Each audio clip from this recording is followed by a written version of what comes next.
Hello guys, good morning, good day, good evening, good afternoon. Gusto lang akong i-flex ang akong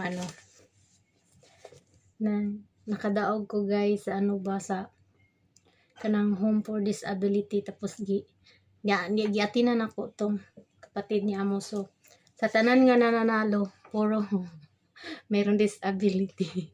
Tapos ako yung nag-iisa lang doon na nabunot talaga, di ba? So blessed, even maliit lang to, pero I'm so happy because I'm so lucky nga makuha ako, maapil nila dadto. Ako rin mo i-post ang picture. Ako rin nag-iisang Pinay dadto nanalo ko. Okay. Ipalit na ko ni Unya kay naghihingalo na walang kwarta. Bye bye guys. Maalis ako. Today is my off. Bye bye. God bless us all.